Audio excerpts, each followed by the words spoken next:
Ce sont des intouchables. Parce que Simba Minanzambe.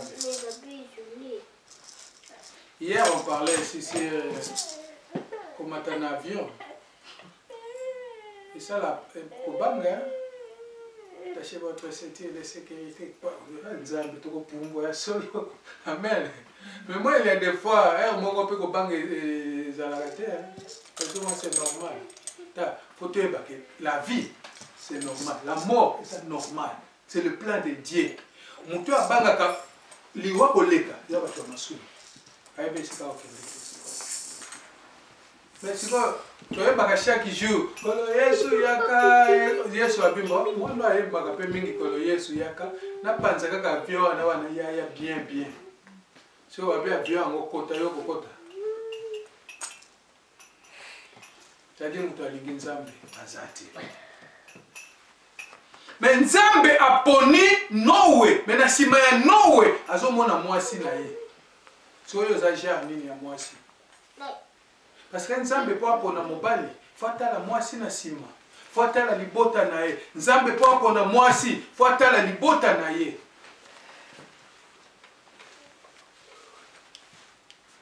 Mwasi ya nowe ba lobeleka na Genèse 6 oyo, à part partout na za soute na Bible. Aza mwasi oyo ajoaki rôle na musala Nzambe. Mwasi oyo asalaki ke oyo nyonso Nzambe alobaki na Noe ekokisama.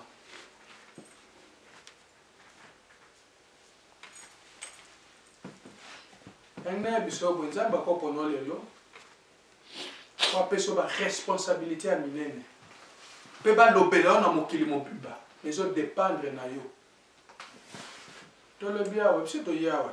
Quand tu combien va faire na banda ko bala le papa malili le na kokate le malili za chaque jour. Dieu aime les gens qui sont déterminés.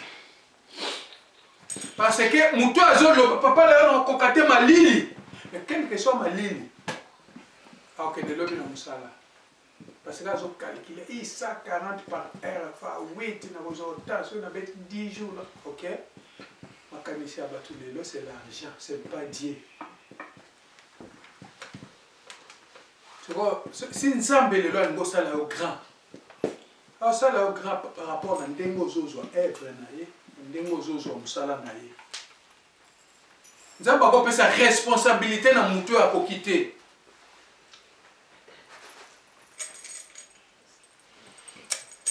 Moi si à Noah zalaki une femme ordinaire comme toute femme. Et pourquoi Nzambe akendo pona Noah akendo pona bango. Alors moi si lokola yo baboti na balai banan na ngina loba na oboy okoza na famille o batu bazo vivre na masumu okoza na famille batu ba ebi Nzambe te mais yo okobikisa ngo grâce ya Nzambe eko kita likolo na yo na mabondeli na yo a toucher famille na yo ngana uti na famille ya ba chef coutumier. OK? Mais dans un mois sengo naza musala nga musala Nzambe. OK? C'est-à-dire serviteur de Dieu. J'ai une grande sœur, naza pasteur na Nzambe malam. J'ai un grand frère, naza pasteur na église les églises indépendantes. Badia que tokotanga te. OK?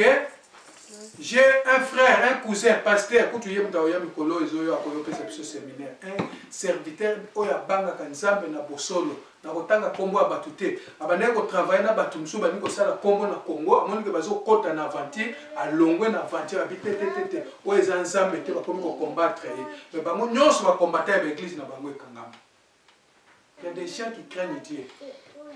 C'est-à-dire, je suis dans une famille, mutu eza ba chef coutumier. Mais bana, c'est la guerre. Hein? C'est la guerre. J'ai parlé le matin à la maison, je disais ceci. Sur 7 jours, il y a semaine. Au moins 5 jours dans l'autre Takanza, Bazoïpsanke, Bitumba.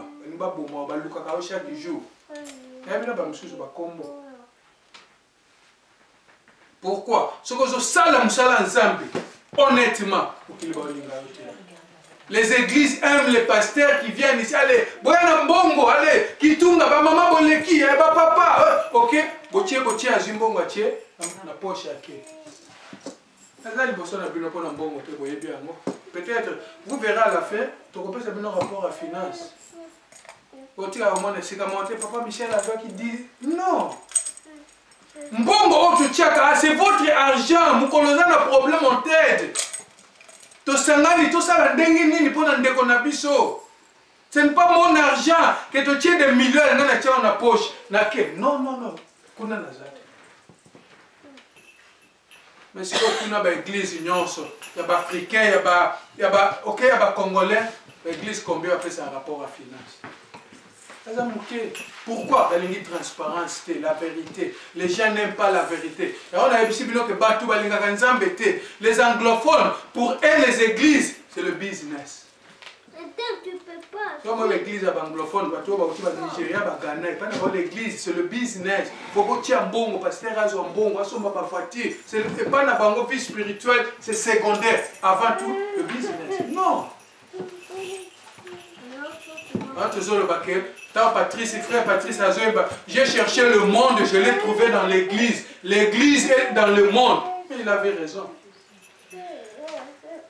Le monde est entré dans l'église.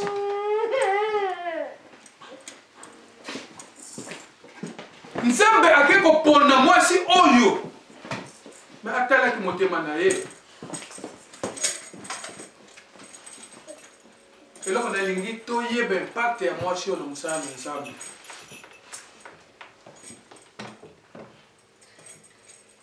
Ndeko nanga soko zalia oya kawa.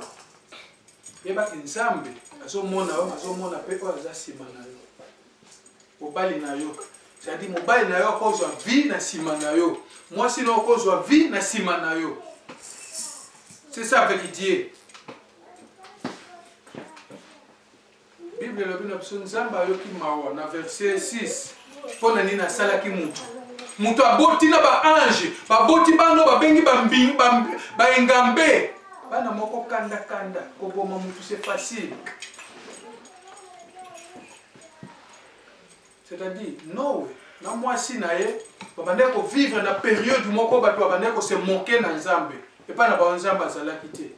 Mais bana ya ba ange ba utaki na likolo to benga kalelo les anges dessus. Quand ba sali ba maso ba nimba zonga na lo na nzamba place na bino za susu la te. Tu vois que non azala ki mutu moko juste. Azala ki intègre devant nzambe. Le col azala qui juste, moi si n'est pas azala qui juste et liboso na nzambe parce que moi c'est alanda ki mobali na ye. Nzambe to banda ba nzambe. Alors yo za côté ni utuna na ngale yo. Côté bato ba finga ka nzambe to côté bato ba linga ka nzambe. To lo baka boye. Soki nyawa bongwani. Mampuku mtu wa témoigner. C'est-à-dire, ce qu'on bon à solo zam Christ. Manda kuna yo bande pas moi si na yo à témoigner, mobile na yo à témoigner. Asiko total et loko ni ne ko lakisa ke yo komi ko sambela. Soko zimbinzo. Soka sali métamorphose, en grec on appelle métamorphose, tellement qui grec les autres bah moi français zo ki makamike mike. Chenille. Soka uti chenille azala nani? Mbinzo tozwa na lingala azala na mwa boîte na ye mbinzo après akoma kanani papillon amen amen papillon atambola ka wapi aya se posa ka côté na banzete na ba fleur vi na yo feza lokola ya mbinzo ça dit tango za nazala na ye azolia ka ba matiti le péché mais mukola bongwani akomi papillon. Lokola komi papillon, azonga ka isu kolia ba matiti ya banda ko lia te, akomi na ba fleur. Faut vino eza lokola ya mbinzo. Faut batu ba témoigner ke wana abongwani. Yako mona ka batu ebele soki mutu abongwani, ba changer kana ba relation. Ah non. Wana komi via kala. Et mona naka c'est automatique. Mutu abando ke na ba abiso na koti na ba ko mosala nga mutu passer na kota susute. Mutu abando ko finga abina finga li susute en tout cas nzela na landi eza sens unique. c'est-à-dire akomi papillon akomi kopona esika fleur ezali à se poser soki fleur eza wana te akose poser te kokende olia matiti olia susu matiti te vie échanger. Alors vie na yo ekochange mokolo nini.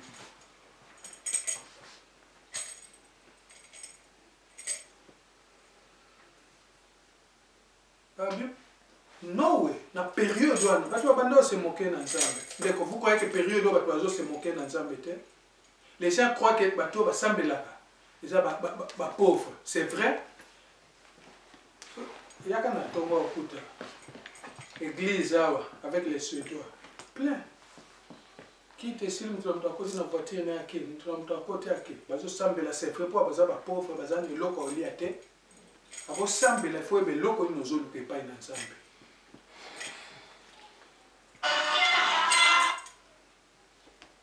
Peut-être, bison Afrique, de mutusoka na poto, faut aller au quartier Mobimba. Eh, à quel poto, ok?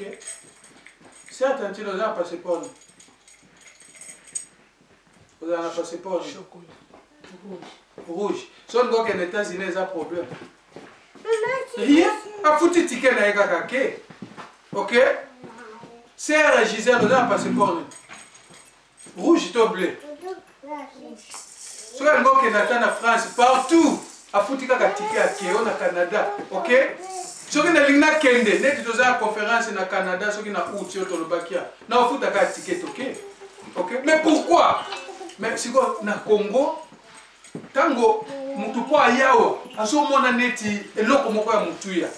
Mais yo, pour déplacer, on ne sait rien, peut-être un bon moka na musala. C'est ça, c'est-à-dire, eza biloko misusu, yo so leki yango. Mais mutu aza na Congo azo mono spécial. Mutu aza spécial, pas mutu aza na Nzambe. Pour que ça te que naza un passeport rouge nde naza spécial. C'est na mutu nanga. Ba nini yo ya voyage eza susu te. Ke na kozwa visa ndenge nini? Ba pays a kozwa visa na monde. OK? Tous à deux pays, les Allemagne, la Suède. Parce que va payer belé sans visa. Les Suédois qui même pas français. Ok? C'est-à-dire tous ça, ceux qui savent combien de pays au côté sans visa. Ce n'est pas mon tour dans le Congo. Pas au côté même na moi pays quand ils ont payé nous on a côté ba pays en Gozana tinate visa. Ce n'est pas ça qui fait la force d'une personne. La force d'une personne, et ça faut yeba Nzambe.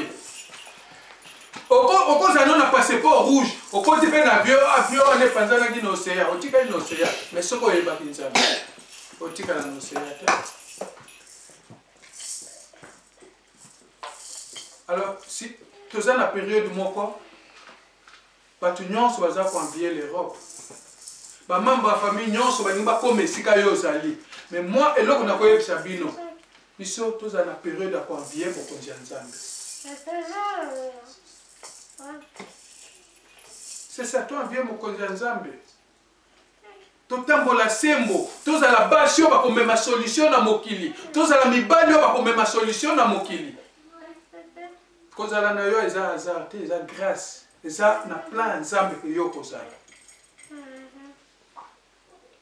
Mais Nzambe wana. Faut ba tuba mona que non oh vraiment bazo sambela. Tous à la mokili. Mais tout ça, nous sommes des pèlerins. Si vous pouvez préparer l'eau, pour préparer un mot fani nanda. Point d'interrogation. Kobanga Nzambe bandeko. Kobanga Nzambe.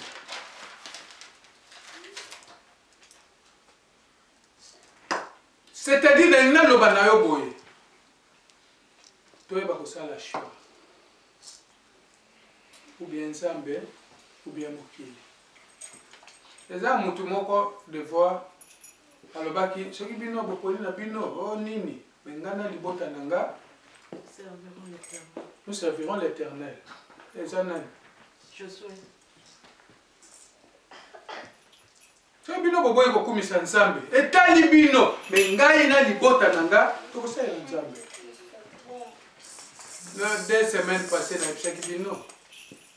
Josué a lobaki bongo. C'est Moïse qui était destiné à côté de la terre promise. Mais Moïse a côté de Israël na terre promise. Tant on sait pas pour Moïse Josué a la quitté. A si Moïse na zio côté de la terre promise. Mais Moïse a tika la nzela. Muto azala na plan Nzambe te Josué. Aye à côté ici bana Israël na terre promise. Peut-être yoza Josué. Voyez pas gâté. Nzambe ko pono lelo. Mais so comme na nzelo se faire éliminer, il te laisse, il prend une autre personne. C'est ça avec Dieu. Nzamba za panage à mutu mon côté. Pourquoi la frère Michel a tenu makali bosoka kaye. Si le frère Michel ne marche pas, honnêtement ndenge nzamba lingi. Nzamba ko écarter frère Michel, azu mutu mususu. Même toi, au télémé on va nous diriger biso. Kobanga. Na mona ki le salle assemblée. OK. Bana ba au secondaire frère Michel la responsabilité de l'église. Mais moi j'aimerais peut-être, moi tout le monde se pointer. Ok? Mais j'ai vu que les gens se sont reculés. Non, il faut oser.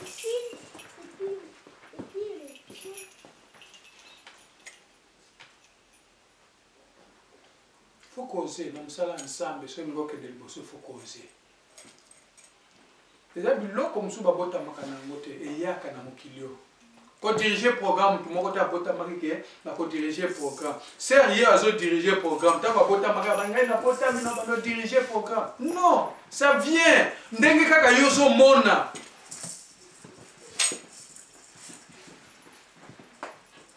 Alors, ouais, baboye. Nous avons des alternatives. Ou bien que ça la Nzambe, ou bien que ça la mokili. Nous ne pas un libre choix. Mais je sais bien que non, ouais, balaki moi si. Mais moi, je suis na boti na famille nezalaki na mokili. Mais Nzambe a créé qui moi si wana. Malgré famille na ye, ezalaki na mokili. Nzambe a créé qui ye. Nzambe a créé le londi. Moi, je suis un dimanche qui a libota na Noé. Alors, bien mobile naïe pour le pire et pour le meilleur na kotika yote. Amen. Amen. Alors, bien Nzambe na yo comme Nzambe nanga. Nani nde komoko na Bible pe ya lobaka yango. Naomi, abaya na belle-sœur na yeni. Peuple na yo est comme peuple nanga. OK? Nzambe na yo comme Nzambe nanga. Tala, il y a des paroles to lobaka liboso ya Nzambe. Ce qu'on le bien sincèrement, ça va tomber. Amen. Naomi a tika ki famille na ye. Mobali a kufi. Elle a dit maman ya mobali na ye. Maman mobali ne mama. Kende na famille na yo. Na sa suna mwana mobali